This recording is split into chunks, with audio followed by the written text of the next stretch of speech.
Bueno, hoy vamos a continuar con el libro de Reyes, el segundo libro de Reyes.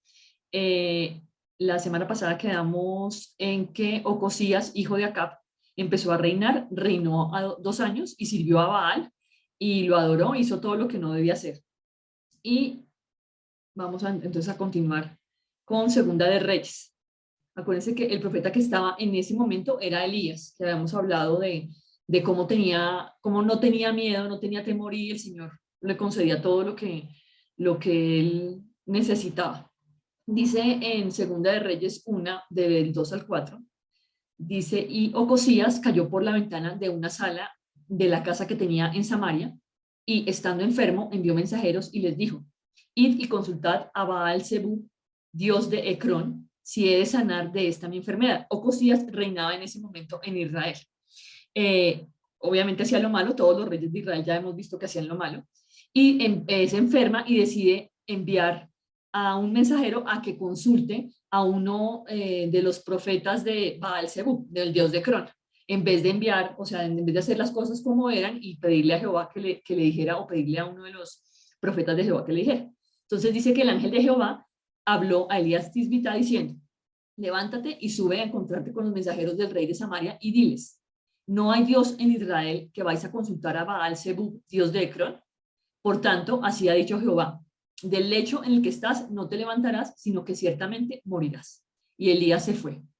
Entonces, aquí eso es el ejemplo claro de lo que ha pasado con todos los reyes de Israel, reyes que no hacen lo correcto, que no hacen lo bueno, que buscan otros dioses, dioses ajenos de las culturas que están al lado, de las naciones a las que han conquistado, y que deciden no ni temer a Jehová, ni hacerle caso a Jehová. Así Jehová muchas veces los libre de la mano del enemigo y hagan proezas maravillosas como las hizo con Israel y también las hace con Judá. La diferencia entre Israel y Judá es que en Judá algunos reyes son buenos, conforme al corazón de Jehová, pero en Israel pues, hacen una cosa buena, pero hacen 10 cosas malas y al final siempre hacen errar al pueblo.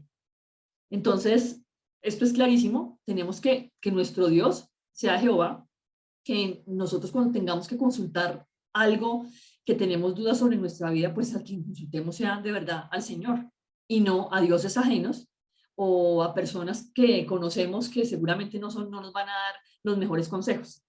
Dice que murió, en efecto se murió, como lo había dicho Elías, de acuerdo a lo que habló en nombre de Jehová, murió Ocosías. Y en su lugar reinó Joram, en el segundo año de Joram, hijo de Josafat, rey de Judá, porque Ocosías no tenía hijo. Entonces vamos a encontrar que hay muchos reyes, tanto en Israel como en Judá, que sus nombres son iguales. Entonces, para no confundirnos, aquí nos explican que estaba reinando Joram también en Judá. Y seguimos.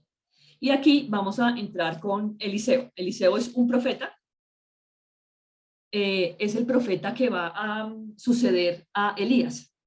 Eliseo es un hombre, podemos decir un hombre de fe, eh, pero pues vamos a ver que Eliseo no alcanza a llenar esa medida que deja Elías, que deja la vara muy alta, y ya vamos a ver por qué. Eliseo decide que, como ya sabe que él va a suceder a Elías, le dice que él quiere que cuando Elías se lo lleve Jehová, porque él sabe que Jehová se lo va a llevar, que le deje, que le ruegue, que le dé la doble porción de su espíritu a él. Es decir, que cuando Elías suba en un carro de fuego, porque así va a pasar, que la porción de lo que hace Elías le quede el doble a Eliseo. Pues la petición es un poquito extraña, uno pedirle la doble porción del espíritu de alguien sobre uno, pues ahí se ve que es como medio raro. Elías sin decir que Eliseo sea malo ni nada, simplemente pues es un hombre que tiene muy claro que quiere más de lo que era Elías, y ya sabemos que Elías era una cosa espectacular, un hombre maravilloso, un hombre que le pedía al Señor con esa fe y todo se le cumplía, y adicionalmente que no tenía miedo, y cuando tenía miedo pues se refugiaba en el Señor. Entonces dice en Segunda de Reyes 2, 23 al 24. Después subió de allí, bueno, la historia va, Eliseo sabe que que el Señor se lo va a llevar, y no se le despega. Los profetas le dicen, oiga, a Elías se lo van a llevar, entonces déjelo solo, no quiere. Elías le dice, vete, quédate acá, que yo voy a seguir. Él dice que no quiere. Entonces Elías le dice, listo, ¿tú quieres la doble porción de mi espíritu? Si me ves cuando yo suba al cielo, si tú me ves, te vas a tener esa doble porción. De lo contrario, no. Entonces él está súper pendiente cuando se lo vaya a llevar Jehová.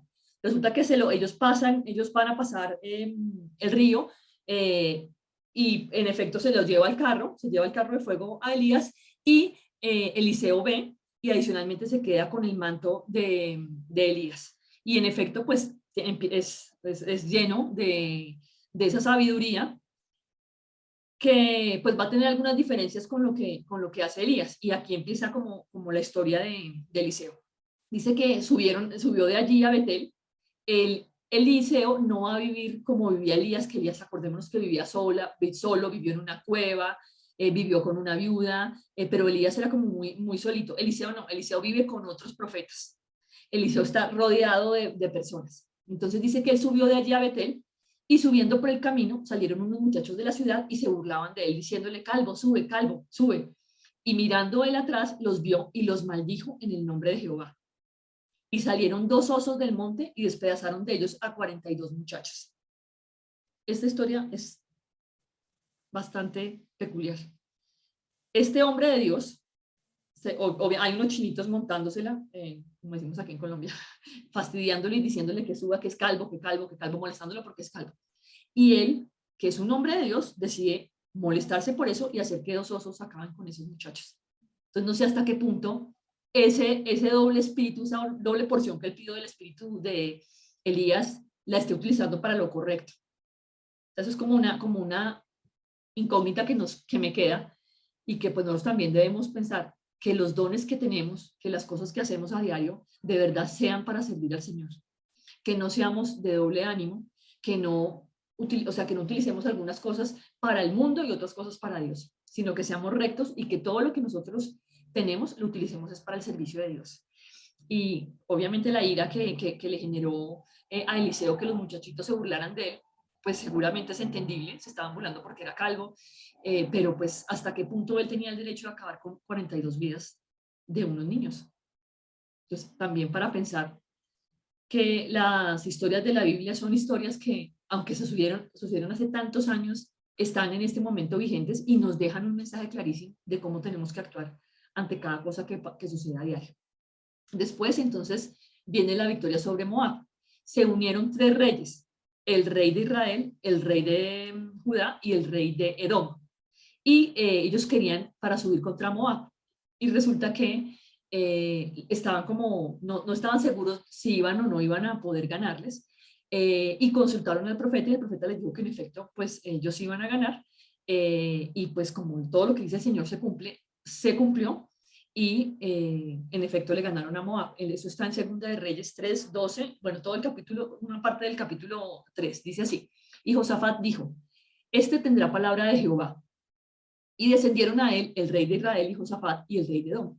Porque Jehová ha dicho así, bueno, yo como aquí uní tres versículos, entonces va a parecer como que no, la idea no está seguida, en efecto no está seguida. La primera es que descendieron ellos tres, ellos tres a hablar con el profeta. Después viene, porque Jehová ha dicho así, no veréis viento ni veréis lluvia, pero este valle será lleno de agua y beberéis vosotros y vuestras bestias y vuestros ganados. Cuando ellos bajaron para enfrentarse con Moab, resulta que estaba seca la tierra y no tenían cómo tomar agua. Entonces dijeron, ¿cómo así? ¿El Señor nos va a dejar morir acá? Vamos a perder nosotros y por eso llaman al profeta. El profeta les dice que no se preocupen, que va a llenar de agua ese valle y que van a tener agua para tomar tanto ellos como sus ganados. Entonces dice el profeta, y esto es cosa ligera en los ojos de Jehová. Entregará también a los moabitas en vuestras manos y destruiréis toda ciudad fortificada y toda villa hermosa y talaréis todo buen árbol, cegaréis todas las fuentes de aguas y destruiréis con piedra toda tierra fértil. Entonces el Señor otra vez se glorifica en lo que él habla y en efecto lo que pasa es que el valle se llena de agua y cuando los moabitas van a mirar, piensan, como está lleno de agua y con el sol parece que fuera sangre, piensan que sean los reyes de Israel, de Judá y de Edom, se han enfrentado entre sí y se han matado. Y bajan y resulta que los cogen y bueno, ahí vencen a Moab. O sea, el Señor se glorifica en eso que les había prometido. ¿Qué quiere decir eso? Pues que cuando el Señor dice algo, tenemos que creerle y que así nos parezca lo más extraño. La tierra estaba seca, el valle no tenía una gota de agua, no tenían con qué tomar agua, no tenían cómo mantenerse. Y ustedes saben que si uno toma agua, si uno no toma agua, pues se enferma, se deshidrata. Y el Señor hizo que hubiera agua, que bebiera todo el mundo y además les dio la victoria contra Moab. Otra cosa hermosa de Dios. Entonces el respaldo siempre en lo que Él nos promete, Él lo va a cumplir. Con Eliseo había una viuda, la esposa de uno de los profetas que se había muerto, y ella va a donde Eliseo y le dice que por favor la ayude porque su esposo murió y ella no tiene plata y tiene los hijos y 2 hijos y esos los han venido las personas a las que les quedó viviendo el esposo a llevarse a sus hijos para que sean esclavos porque ya no tiene cómo pagarles. Entonces pasa lo siguiente que está narrado en Segunda de Reyes 4 en general, dice así. Y Eliseo le dijo, ¿qué te haré yo? Declárame qué tienes en casa. Y ella dijo, tu sierva ninguna cosa tiene en casa, sino una vasija de aceite. Porque es tan importante que Eliseo sepa qué tiene en su casa. El Señor siempre nos pregunta qué tenemos. El Señor siempre nos ha dado algo y con eso Él quiere que le sirvamos. Entonces, ¿por qué le pregunta a Eliseo qué tienes en tu casa? Porque con eso que ella tiene es con lo que Jehová se va a glorificar para ayudarla a ella. Entonces, ella le dice que solamente tiene una vasija de aceite. Entonces, él dice que no hay ningún problema, que se vaya a la casa de las vecinas, que pida todas las vasijas que pueda, que los hijos pidan todas las vasijas que puedan y que se encierre en su casa después de que tenga todas las vasijas que más pueda y empiece a llenar en esa vasija que tiene aceite, empiece a llenar las demás vasijas. Entonces, pues uno diría, pero ¿cómo así? Entonces, pues el aceite se va a reproducir y ese aceite va a alcanzar para llenar absolutamente todas las vasijas que tiene en su casa que ha conseguido prestadas. Entonces, ella cuando hace esto, dice en 2 Reyes 4:7, que vino y se lo contó al varón de Dios. Y él le dijo, ve y vende el aceite y paga a tus acreedores. Y tú y tus hijos vivid de lo que quede. Aquí tenemos una lección y es, nosotros tenemos cosas. O sea, a veces uno piensa que no tiene nada, pero uno sí tiene cosas. Y esas cosas son las que el Señor quiere que uno le entregue para que haga su obra en nosotros.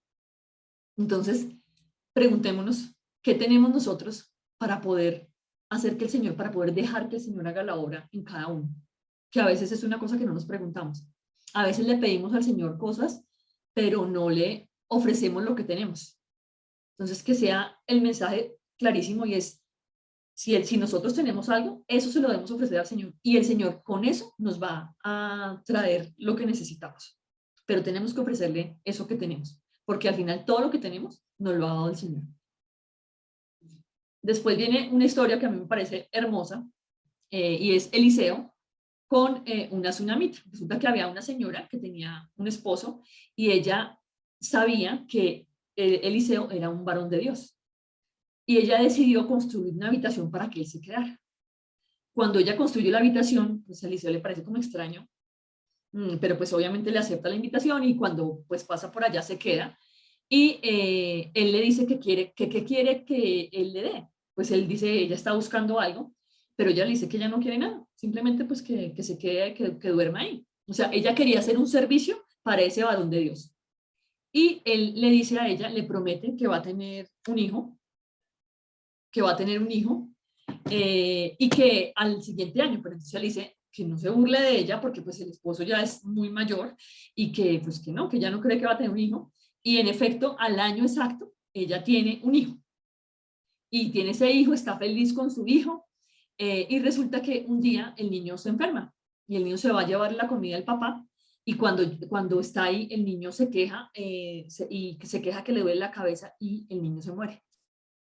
Entonces el papá le lleva a la mamá al niño y la mamá lo que hace es acostarlo en la cama del varón de Dios, o sea, en la cama de Eliseo, cierra la puerta, sale, va y hace llamar, se va donde el marido, le pide al marido que un siervo lo acompañe, pero no le dice al marido que el hijo se murió. Le pide que le dé un siervo para que lo acompañe y se va hasta donde está Eliseo. Y dice en 2 Reyes 4:30, 33 y 35, dice, y dijo la madre del niño, vive Jehová y vive tu alma que no te dejaré. Entrando él entonces, cerró la puerta tras ambos y oró a Jehová. Después subió y se tendió sobre el niño, poniendo su boca sobre la boca de él y sus ojos sobre sus ojos y sus manos sobre las manos suyas. Así se tendió sobre él y el cuerpo del niño entró en calor. Volviéndose luego, se paseó por la casa a una y otra parte y después subió y se tendió sobre él nuevamente y el niño estornudó 7 veces y abrió sus ojos. Acuérdense que nosotros ya habíamos visto cómo en Primera de Reyes Elías también resucitó a un niño que se había muerto. Aquí Eliseo hace exactamente lo mismo y resucita a ese niño. Entonces, el poder que tiene Eliseo es el poder que tenía Elías para poder resucitar a esos niños. Los dos hicieron lo mismo. Bueno, ahí seguiremos hablando en cositas de Eliseo. Aquí hay una historia que me parece preciosa y es sobre un general del ejército del rey de Siria. Ese general tenía lepra. Era una persona pues de renombre que lo quería, el rey de Siria lo quería, y resulta que como tenía lepra, pues tenía problemas porque pues, si tenía lepra no podía hacer todo lo que quería hacer. Cuando ellos habían invadido Israel, se habían llevado personas cautivas. Y una de esas señoras que era cautiva, una de esas muchachas que tenía a su servicio, le dice a la esposa de Naamán que por qué no van a donde el profeta y que le pide al profeta que lo sane, que ella cree que el profeta lo puede sanar. O sea que por intermedio del profeta Jehová puede sanar a Naamán. Y pues como no pierden nada, Naamán decide ir pues a ver si el profeta lo puede sanar. Y se va con sus caballos, él alista regalos para llevarle y se va a buscar a Eliseo. Resulta que cuando llega Naamán a ver a Eliseo, Naamán es un personaje, pues un general del ejército, ¿no? Del rey de Siria. Pero cuando llega, Eliseo ni siquiera sale él, sino que manda a su siervo y le dice que le diga que vaya y se bañe 7 veces en el Jordán y que su carne se va a restaurar. ¿Qué pasa? Pues Naamán es un hombre, al fin y al cabo es un hombre y por lo tanto que cree que se merece todo y le parece que es un atrevido ese profeta que primero no ha sido capaz de bajar y de decirle pues las cosas en su cara y adicionalmente que le está diciendo que vaya y se bañe en un río que nada que ver con los ríos que tienen en Siria, que el Jordán es un río asqueroso, entonces ¿por qué tiene que hacer eso? Y entonces, pues, o sea, a pesar de eso, pues se sabe que no pierde nada haciéndolo y decide ir y bañarse las 7 veces y resulta que a las 7 veces, a la séptima vez cuando sale, ya sale absolutamente limpio. La lepra ya no la tiene. Entonces, creo que el mensaje es bastante claro. Yo puedo tener aquí en la tierra los títulos que quiera tener, yo puedo ser una persona muy famosa, puedo ser una actriz que todo el mundo conoce, pero es que acordémonos que el Señor no hace excepción de personas.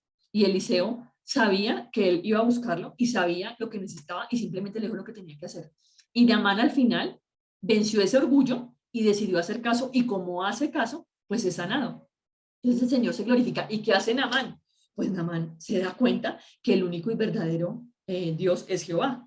Entonces dice, y volvió al varón de Dios, él y toda su compañía, y se puso delante de él y dijo, he aquí, ahora conozco que no hay Dios en toda la tierra sino en Israel. Te ruego que recibas algún presente de tu siervo.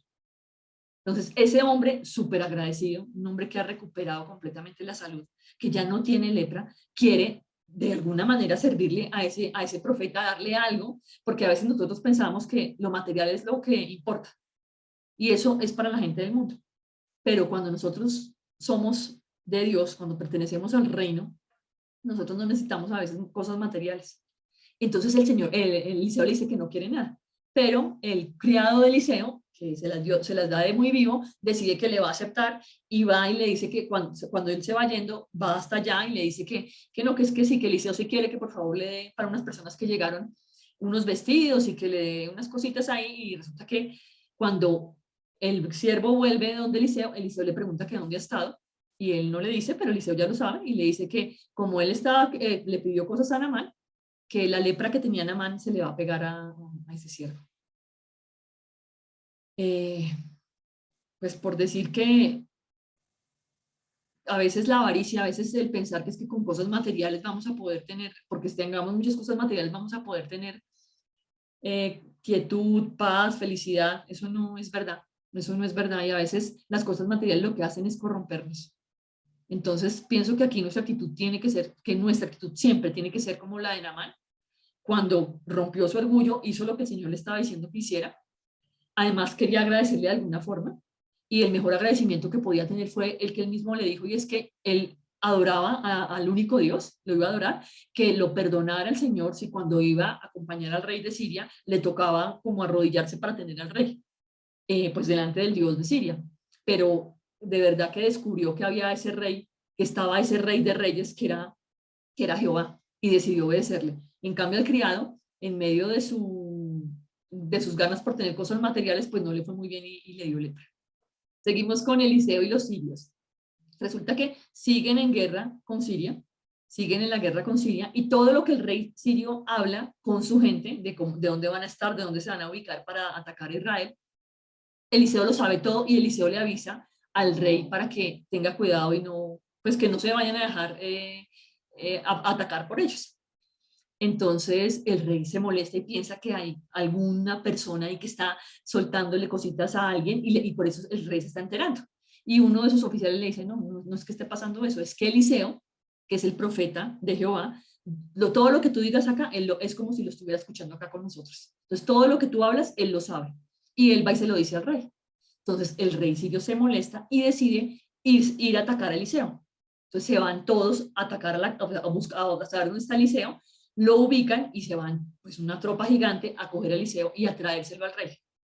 Y Eliseo no se inmuta, Eliseo no tiene ningún miedo, no tiene temor, pues él ya sabe con quién está respaldado, pero el siervo de Eliseo está asustado. Entonces Eliseo hace una cosa hermosa que está en Segunda de Reyes, del 6 del 16 al 17, dice así, él le dijo, no tengas miedo porque más son los que están con nosotros que los que están con ellos. Y oró Eliseo y dijo, te ruego, oh Jehová, que abra sus ojos para que vea. Entonces Jehová abrió los ojos del criado y miró. Y he aquí que el monte estaba lleno de gente de a caballo y de carros de fuego alrededor de Eliseo. Es decir, ese ejército que había era un ejército de Jehová. Había muchos sitios alrededor, pero eran más los que había de parte de Jehová. Creo que un mensaje claro acá es el Señor, o sea, así sintamos que tenemos 1000 enemigos alrededor o 1000 cosas que nos están afectando, que la soledad no nos deja, que estamos en depresión, que caemos en pensamientos de tristeza o lo que sea, siempre tenemos que saber que hay un ejército de Jehová que se está moviendo a nuestro alrededor para ayudarnos, para vencer, y nosotros no estamos solos. Este es un claro ejemplo de cómo el Señor siempre nos respalda, así no lo veamos. Entonces, una oración debe ser, Señor, abre mis ojos espirituales para que yo pueda ver todo lo que tú tienes para mí, todas las personas que tienes a mi favor, toda la gente que me va a defender. Y gente, no hablo de gente del mundo, ¿no? Pues hablo de pues las huestes divinas. Entonces, eso es fundamental, que tengamos esa certeza de que el Señor no nos va a dejar. Era un ejército sirio gigantesco, tenía que estar asustado, Eliseo no estaba asustado porque sabía con quién estaba respaldado. Entonces, resulta que los sirios posteriormente van y sitian a Samaria. Acordemos que Samaria es la capital de Israel, que está al norte. Ya se habían dividido, Judá está abajo, Israel está arriba, Samaria es la capital y sitian a Samaria. Dice, cuenta la historia que van los generales de ese ejército sirio, van a tratar de asustar a la población de Samaria. Entonces dice que pues los asustan y aquí en Segunda de Reyes 7, 6, 9 dice así. Porque Jehová había hecho que en el campamento de los sirios se oyese estruendo de carros, ruido de caballos y estrépito de gran ejército. Y se dijeron unos a otros, he aquí, el rey de Israel ha tomado a sueldo contra nosotros a los reyes de los heteos y a los reyes de los egipcios para que vengan contra nosotros. Luego se dijeron el uno al otro, no estamos haciendo bien. Hoy es día de buena nueva y nosotros callamos. Y si esperamos hasta el amanecer, nos alcanzará nuestra maldad. Vamos pues, ahora entremos y demos la nueva en la casa del rey.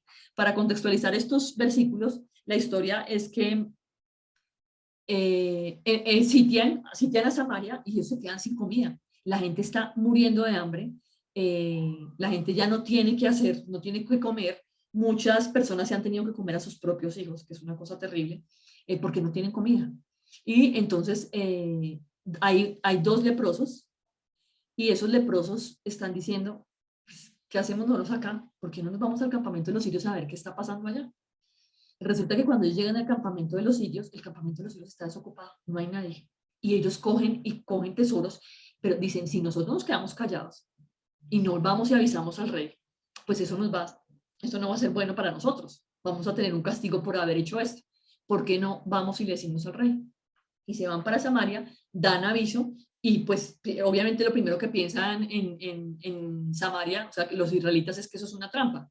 Pero cuando van, en efecto, ese ejército sirio tuvo miedo porque el Señor puso en su corazón que venían tras de ellos y que los iban a acabar y ellos decidieron irse. Y así Samaria se salvó. Así se salvó Israel.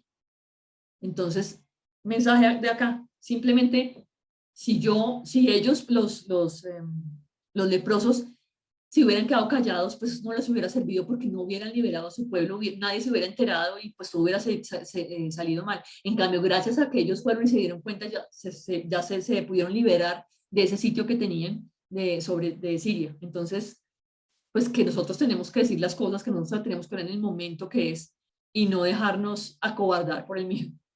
Bueno, resulta que Eliseo tenía, él está con un nombre, dice así, el varón de Dios le miró fijamente y estuvo así hasta hacerlo ruborizarse. Luego lloró el varón de Dios. Entonces le dijo a Asael, ¿por qué llora mi señor? Y él respondió, porque sé el mal que harás a los hijos de Israel. A sus fortalezas pegarás fuego. A sus jóvenes matarás a espada y estrellarás a sus niños y abrirás el vientre a sus mujeres que estén encintas. Y Asael dijo, pues, ¿qué es tu siervo, este perro, para que haga tan grandes cosas? Y respondió Eliseo, Jehová me ha mostrado que tú serás rey de Siria. Eliseo se encuentra con el futuro rey de Siria, una persona que, pues, que no, él, que ni siquiera, él no, ni siquiera se imaginaba que iba a hacer eso. Y él es el que le dice que va a ser el rey de Siria. Y le muestra toda la maldad que él va a tener. ¿Qué pasa? Hasta él hubiera podido decir, no, si yo soy rey no voy a hacer eso. No, él no piensa eso. Él lo que piensa, voy a ser rey de Siria, qué maravilla. Va esa noche y mata a Ben-Hadad, que era el rey de Siria. ¿Por qué? ¿Para qué? Para quedarse con el lugar de él. Entonces yo no sé hasta qué punto todo lo que le dijo Eliseo fue tan bueno, porque lo que hizo fue como abrirle los ojos de que él iba a ser rey de Siria, y eso lo que hizo fue que de una vez llegara a matar al rey para tomar el poder, para hacer lo que él ni siquiera había pensado nunca. Ahí es para que reflexionemos. Bueno, después viene el reinado de Joram. Yo creo que, bueno, pues estamos andando pues como rápido porque el libro de Reyes es bastante largo. Lo que hice acá fue como extraer pedacitos para conocer la historia general. Como les he dicho siempre, buenísimo si pueden leerlo completo o si alguno de los reyes les parece interesante que puedan adentrarse en ese reinado y no solo leerlo de la Biblia, sino también poder sacar conocimiento de la historia, poder buscar en internet cosas de historia porque todos estos reyes en realidad sí existieron. Como sabemos que la palabra de Dios es perfecta y no tiene lugar a errores, existieron y hay evidencias de eso. Entonces vamos a seguir con el reinado de Joram, dice así. De 32 años era cuando empezó a reinar y 8 años reinó en Jerusalén, es decir, en Judá. Aquí estamos hablando del reino del sur. Y anduvo en el camino de los reyes de Israel, como lo hizo la casa de Acab, porque una hija de Acab fue su mujer e hizo lo malo ante los ojos de Jehová. Acordémonos que Acab era el esposo de Jezabel, que era rey de Israel, que hizo muchísimas maldades. Dice además, reinado de Ocosías. De 22 años era Ocosías cuando comenzó a reinar y reinó un año en Jerusalén. El nombre de su madre fue Ataría, hija de Omri, rey de Israel. Anduvo en el camino de la casa de Acab e hizo lo malo ante los ojos de Jehová, como la casa de Acab, porque era yerno de la casa de Acab. Miremos aquí cómo esas relaciones de familia, o sea, haber tenido, o sea, que la hija de Acab sea la mujer de uno, y que el otro también tenga relación con la casa de Acab, hace que pues, sean malos. Lamentablemente los reyes de Israel todos fueron malos, pero en Jerusalén hubo algunos buenos, no fue el caso de Joram y de Ocosías. Después viene Jehú. Resulta que el profeta Eliseo tenía, una de las responsabilidades que le había dejado Elías antes de morir, era que tenía que ungir como rey a Jehú, pero él decidió que él no lo iba a hacer, sino que mandó a uno de los profetas, cosa que está muy mal hecha porque tenía una instrucción directa de Elías que obviamente venía de Jehová. Entonces dice así, entonces el profeta Eliseo llamó a uno de los hijos de los profetas y le dijo, ciñe tus lomos y toma esta redoma de aceite en tu mano y ve a Ramón de Galaad. Toma luego la redoma de aceite y derrámala sobre su cabeza y di, así dijo Jehová, yo te he ungido por rey sobre Israel. Y abriendo la puerta, echa a huir y no esperes. El hijo del profeta hace lo que él le dijo, se va de Jehú y lo unge como rey de Israel y se va. Como rey de Judá, perdón, y se va. No pasa absolutamente nada. De Israel o de Judá, espérense que me perdí. De Israel, perdón. Y se va. Y así se queda. Tarea que tenía que hacer Eliseo, pero no la hizo. Dice, vino después Jehú a Jezreel y cuando Jezabel lo oyó, recordémonos quién es Jezabel, que era esposa de Acab, se pintó los ojos con antimonio y atavió su cabeza y se asomó a una ventana. O sea, ella está feliz, ella va y se maquilla, y dice feliz, ay no, mire, llegó Jehú, qué chévere. Y resulta que él les dice a los siervos del lado que la tiren al piso. Ellos la echaron abajo, y estaba en un piso alto, y la señora pues obviamente se muere, la sangre se salpica en la pared, en los caballos, y él la atropella. O sea que la señora queda muerta, muerta. No hay forma de que reviva de ahí. Jehú lo que hace es que acaba con esa casa de Acab, que era lo que Jehová le había dicho a Acab por su pecado, y lo que le había dicho por el tema de la viña de Nabot, que lo vimos en Primera de Reyes, cómo se iba a morir él y cómo se iba a morir su esposa. Pero Jehú, que había sido ungido por un profeta, por un hijo de profeta, que conocía que tenía una tarea y que su tarea era acabar con esa casa, él nunca se apartó de esos pecados de Jeroboam, sino que hizo pecar a Israel. Y para que la gente de Israel no fuera a volverse hacia Judá, lo que hizo fue que dejó en pie esos dos becerros que tenían en Betel y en Dan, que había hecho el rey eh, eh, Jeroboam, esos dos becerros que ha hecho Jeroboam para que no se le fuera el pueblo, cuando se dividieron con Roboam y Jeroboam, que quedó Judá de Israel, simplemente los dejó para que el pueblo siguiera ya haciendo mal y teniendo idolatría. Entonces, ¿hasta qué punto por las ansias de poder, por tener más, por no que el pueblo no se le vaya a ir, los reyes siguen pecando a pesar de que son ungidos por Jehová? Aquí es o sea, yo me pregunto, uno sabe que tiene esa misión, uno sabe que tiene una misión, uno sabe que el Señor le ha puesto para algo, pero uno decide pervertir esa orden, esa instrucción que le ha dado Jehová para tener más poder. Entonces, ¿hasta qué punto eso es bueno? Y morir después y no tener, o sea, tener una vida en el infierno, una vida eterna en el infierno, pues no me parece que sea tan bueno, pero ellos no pensaban en eso. Resulta que aquí vamos a hablar de Atalía, la madre de Ocosías, que usurpó el trono. Ella decidió, cuando Ocosías es muerto, ella decide que ella se va a autonombrar reina. Entonces dice así, pero Josabá, hija del rey Joram, hermana de Ocosías, tomó a Joás, hijo de Ocosías, y lo sacó furtivamente de entre los hijos del rey a quienes estaban matando. Van a matar a toda la familia, la van a matar, pero entonces ella esconde a ese niño y lo ocultó de Atalía, a él y a su ama en la cama de dormir, y en esta forma no lo mataron. Mas el séptimo año envió Joiada y tomó jefes de centenas, capitanes y gente de la guardia, y los metió consigo en la casa de Jehová, e hizo con ellos alianza, juramentándolos en la casa de Jehová, y les mostró el hijo del rey. Joiada era un sacerdote, y Joiada sabía que el niño vivía. ¿Qué hizo Joiada? Pues les dijo, esto no puede seguir así, esta señora no puede seguir reinando, está reinando y lo está haciendo muy mal, entonces lo que vamos a hacer es que esa señora tiene que morir y vamos a nombrar rey al que de verdad tiene que ser rey. Y se encarga de que se nombre al rey, y cuando esta señora viene, que entra al templo a decir que le están quitando su reinado y que le están robando el reinado, lo que hace Joiada es que la hace sacar afuera y que la mate.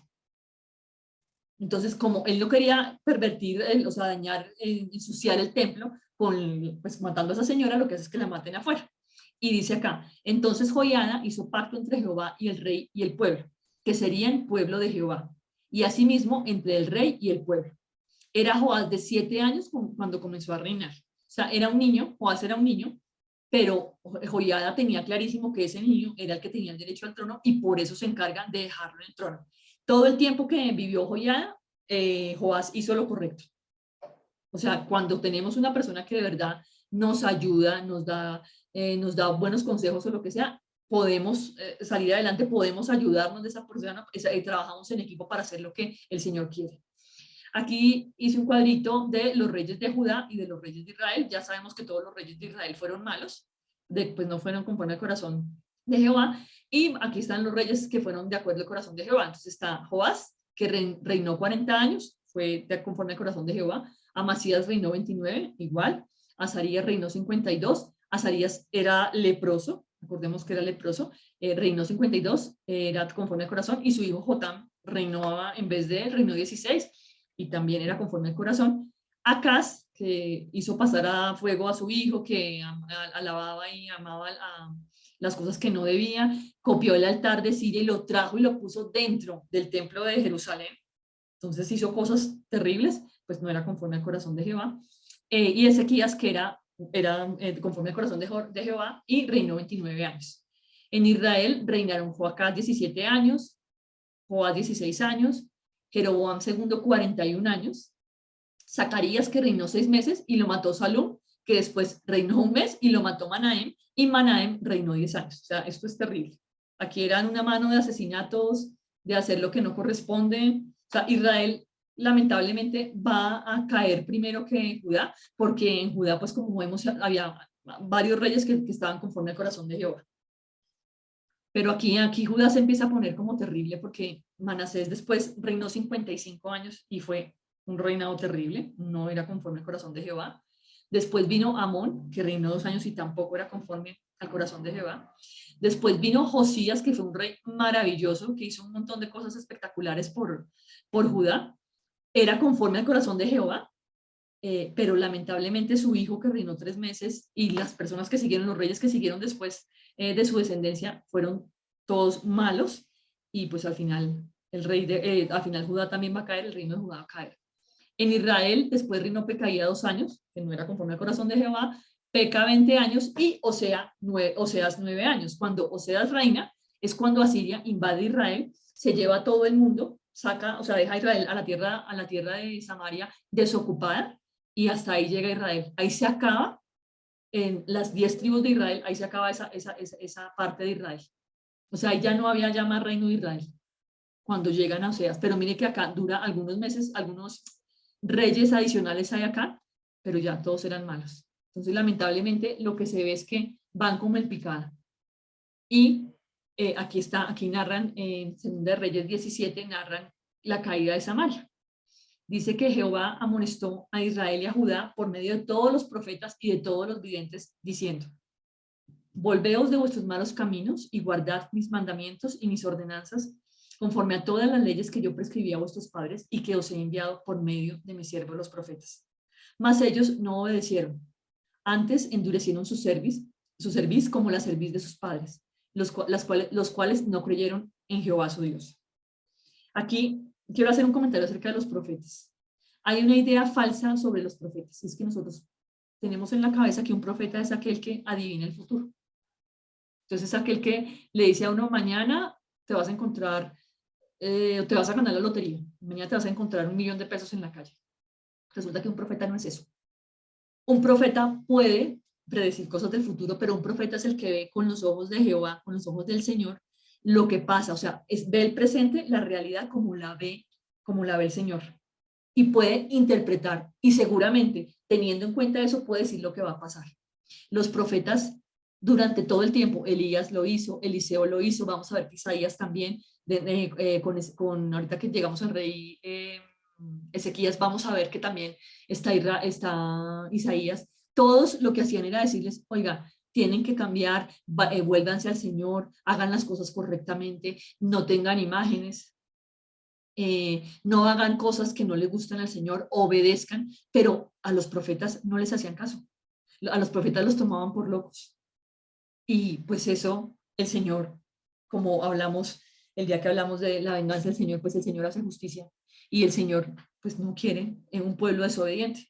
Y por eso su amado pueblo, pues que es Israel, que fue el pueblo escogido no porque era el mejor, sino porque él decidió escogerlo por su soberanía, pues él tuvo que mandar ya la primera parte, que es a Israel, a que se acabe, o sea, que ya no siguió más, no aceptó más, porque ya se cansó de todas las oportunidades que les dio y de todas las personas a las que envió a que les predicaran y a que les dijeran lo que venía, y nadie le hacía caso. Solamente, siempre vamos a ver cómo de Samaria y de Judá va a quedar un remanente, que ese remanente va a ser fiel, y ese remanente no va a sufrir las consecuencias que va a sufrir todo el pueblo que no hace caso. Entonces, ojalá que nosotros seamos de ese remanente que cree, que hace caso, que se va a la palabra, que la estudia, la lee y de verdad la interioriza para saber qué es lo que el Señor quiere. Dice, hasta que Jehová quitó a Israel de delante de su rostro, como él lo había dicho por medio de todos los profetas, sus siervos, e Israel fue llevado cautivo a tierra de Asiria hasta hoy. Entonces, miren ese reino que se perdió porque tenía unos reyes que no, o sea, no hacían las cosas correctamente, que corrompían al pueblo y que a pesar de que había profetas que le hablaban no solamente a los reyes, sino también al pueblo, no obedecían. O sea, el pueblo no decía, oiga, tenemos un rey, que este rey, ¿para qué nos sirve? El rey nos está llevando por el camino que no es, no. Inclusive muchos sacerdotes, porque esa casta sacerdotal lo que hacía era seguir lo que dijera el rey. ¿Por qué? Porque es que como el rey es el que manda, como el rey es el que tiene el poder, ellos no se iban a ir en contra de eso. Entonces, a veces nosotros como cristianos tenemos que sacar la bandera, que eso nos va a generar problemas con el mundo, que eso nos va a generar que nos tachen de tantas cosas malas, que nos digan que estamos locos, que piensen que somos, mejor dicho, personas descerebradas. Eso va a pasar. Pero nuestra tarea aquí es dejar clarísimo que nosotros no podemos aceptar lo que el Señor no quiere que aceptemos, que nosotros no podemos aceptar la idolatría, que nosotros no podemos aceptar no obedecer al Señor. Y porque no hicieron caso, esto fue lo que le pasó a Israel. Y lamentablemente también le va a pasar a Judá. Entonces aquí ya se acaba Israel, ya se acaba ese reino de Israel. Queda el reino de Judá, que es el que les digo que quedaba abajo, cuya capital es Jerusalén. Vamos a empezar aquí el reinado de Ezequías. Dice en 2 de Reyes 18, 5, 7. En Jehová, Dios de Israel, puso su esperanza. Ni después ni antes de él hubo otro como él entre todos los reyes de Judá. Porque siguió a Jehová y no se apartó de él, sino que guardó los mandamientos que Jehová prescribió a Moisés. Y Jehová estaba con él, y a donde quiera que salía, prosperaba. Él se rebeló contra el rey de Asiria y no le sirvió. Cuando nosotros estamos con el Señor, aquí dice claramente, cuando nosotros estamos con el Señor nos respalda y el Señor, a donde quiera que nosotros vayamos, vamos a prosperar. Y esto es una cosa que a mucha gente le da rabia.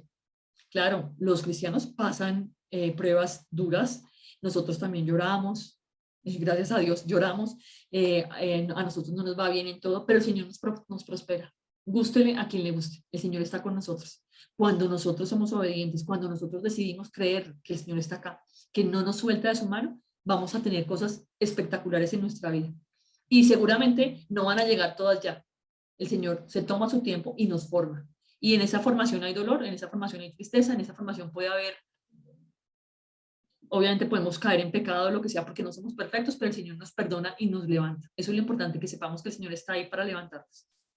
El Señor libra a Judá de Sennacherib. Entonces dice así, aquí ya entra el profeta Isaías, que es un profeta espectacular que después veremos en el libro de Isaías como más a profundidad. Dice así, e Isaías le respondió, así diréis a vuestro Señor, así ha dicho Jehová, no temas por las palabras que has oído, con las cuales me han blasfemado los siervos del rey de Asiria. He aquí, pondré yo en él un espíritu y oirá rumor y volverá a su tierra, y haré que en su tierra caiga espada. Entonces, vienen los siervos del rey de Asiria, vienen a rodear también a Jerusalén. Y lo que hacen los siervos, que son los generales de ese rey de Asiria, lo que hacen es tratar de asustar a la gente que vive en toda la parte de afuera de la ciudad. Entonces empiezan a hablar en el idioma que ellos entienden, empiezan a hablar de cómo que no se confíen, porque es que Jehová no los va a poder salvar, porque ningún Dios de todas las tierras que ellos han conquistado, incluyendo Israel, ha salvado a su tierra. Y pues claro, el rey está aterrado de lo que están diciendo a su gente. La gente, el rey ya les ha dicho que se quedaran callados y que no respondieran nada.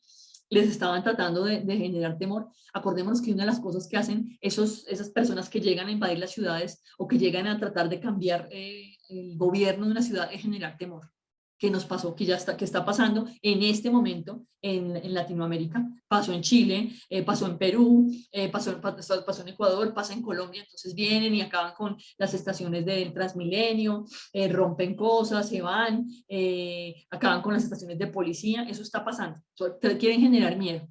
¿Para qué? Para que la gente que tenga temor y no pueda hacer absolutamente nada.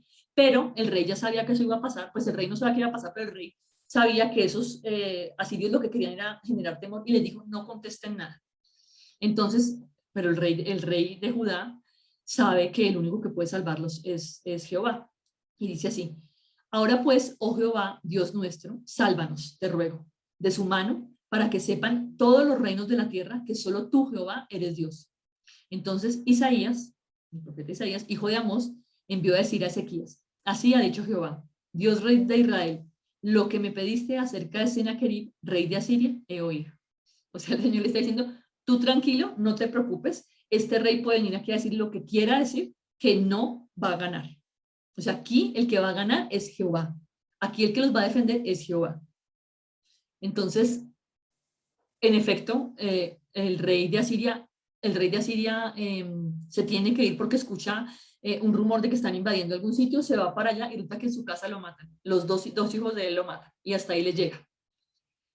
Ezequías, que era tan bueno, un rey conforme al corazón de Jehová, que le había ido tan bien, que prosperaba, resulta que se enferma.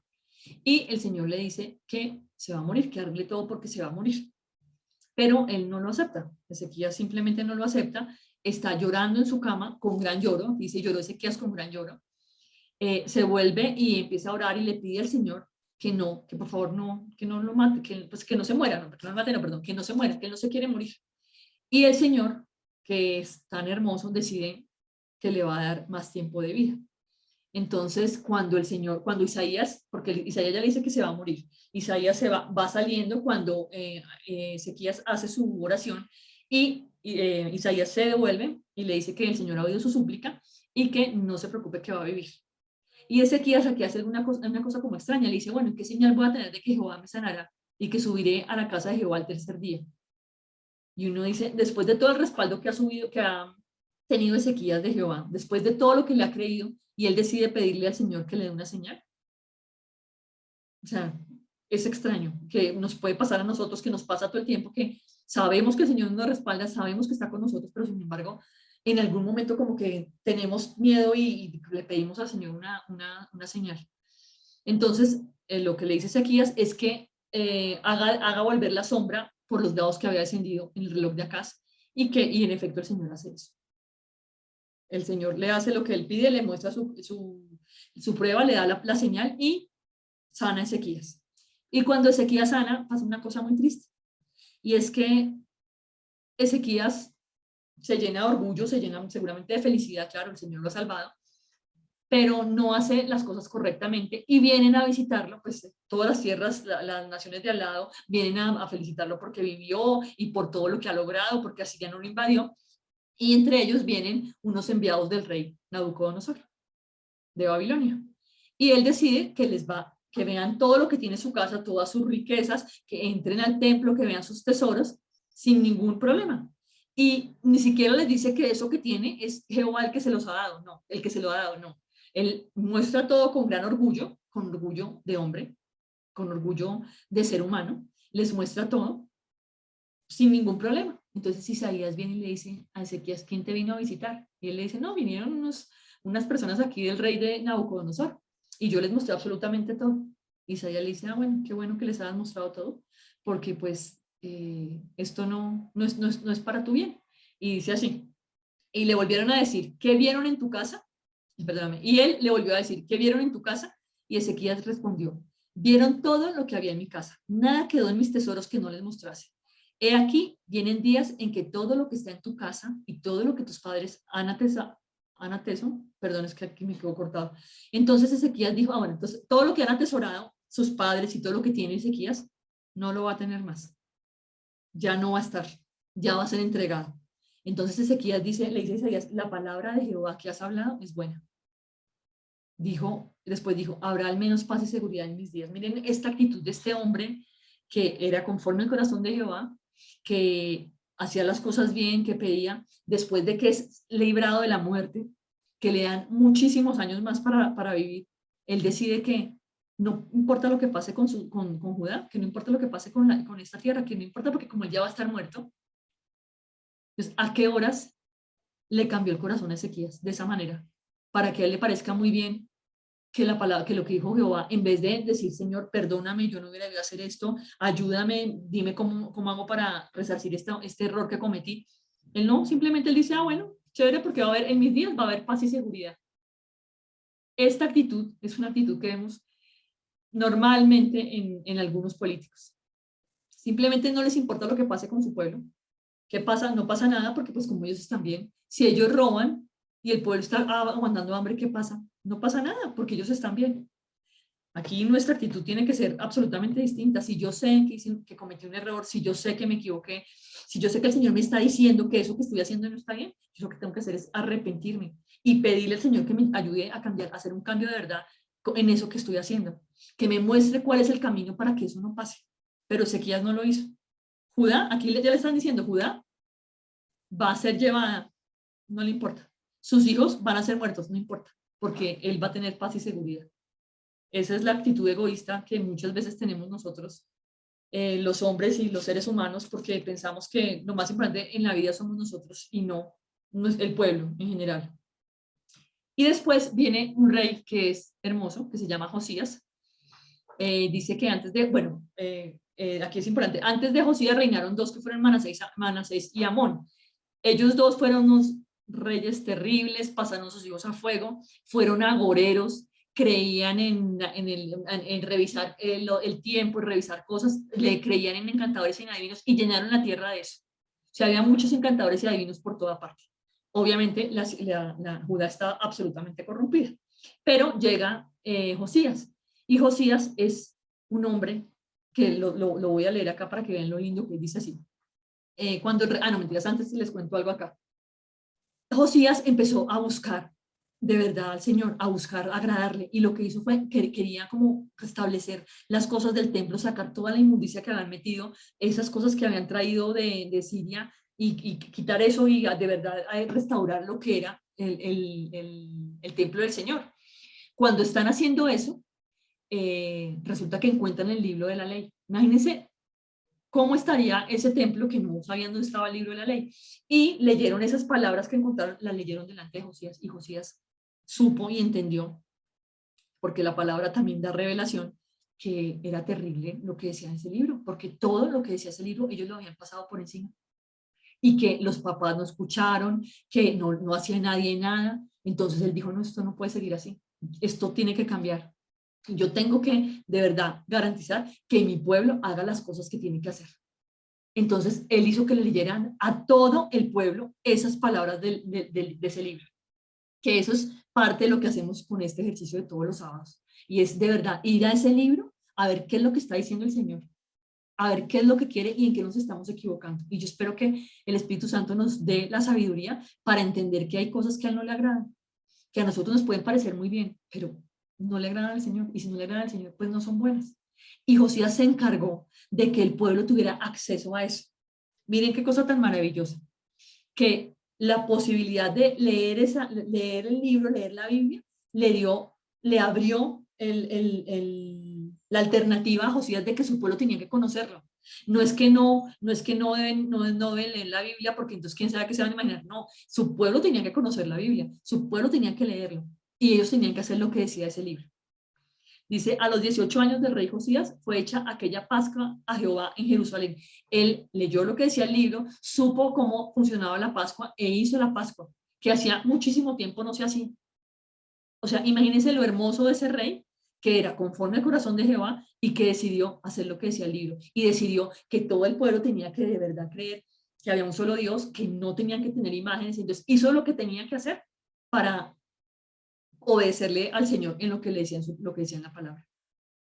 Y después de nuestro querido Josías vinieron Joacás, Joaquín y Sedequías, los pongo a los cuatro, porque la verdad ya de ahí no había escapatoria, ya Judá iba a caer. Y dice que a pesar de todo lo que hizo Josías, que era tan bueno, ya el Señor había llegado a su límite, o sea, había llegado al límite la maldad de los de Judá.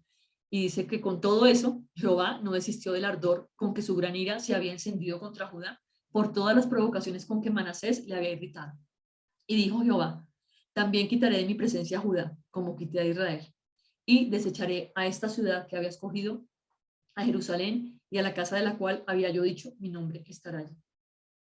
Creo que esto simplemente nos hiela la sangre pensar que después de tantas oportunidades, de tantas posibilidades de ser de verdad el pueblo escogido, pues no lo aceptaron y el Señor decide que también va a caer Judá, va a caer Jerusalén, con el gran amor que el Señor mostró, enviando a sus profetas, poniendo reyes buenos, pero nada le sirvió. El pueblo seguía haciendo lo que quería.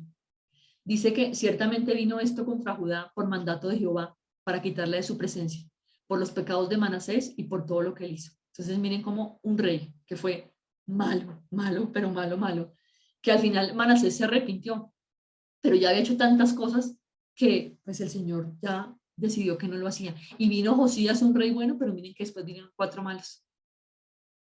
Entonces, ¿hasta qué punto nosotros a veces no nos comportamos como Israel y como Judá?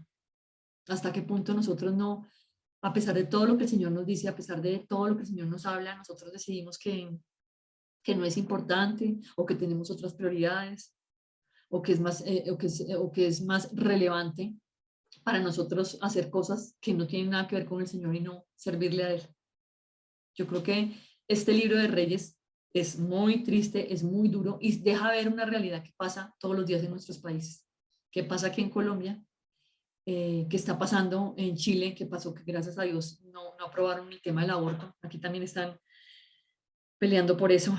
Yo creo que nosotros estamos llamados a hacer que las cosas sean diferentes, que esto que estamos viendo aquí en la palabra del Señor nos permita actuar, ir a la acción. Y no ir a la acción es ir a romper cosas, ir a no. Ir a la acción es de verdad orar, muy importante, orar, pedirle al Señor que nos libre de toda esta maldad que hay en el mundo y que permita que nosotros de alguna manera toquemos los corazones de los demás, que seamos esa luz que alumbra para que muchos vengan a Él y que esa mentira que en la que están construidas nuestras vidas, en las que estaban construidas nuestras vidas, pues sea rota y que nosotros podamos de verdad hacer lo que le agrada al Señor.